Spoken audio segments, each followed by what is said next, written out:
Hi everyone, here we've got Samsung Galaxy XCover 5 and let me share with you how to enable, so how to turn on or off the keyboard sound on this device. So firstly we have to enter the settings, and now let's find sounds and vibration. Here we have to scroll down to the system sound and vibration control, and as you can see here in the sound section at the very bottom we've got the Samsung keyboard option, which is right now turned on, so it means that we will hear the keyboard feedback. Let's check it.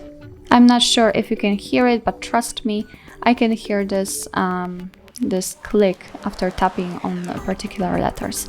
So after getting back to the settings, we can turn it off easily just by tapping on the switcher. And after getting back to the keyboard, I can check, and trust me again that I cannot hear actually anything. So this is it. This is how to enable, so how to customize the Samsung keyboard and actually the keyboard sound in your Samsung Galaxy XCover 5. Thank you so much for watching. I hope that this video was helpful, and if it was, please hit the subscribe button and leave the thumbs up.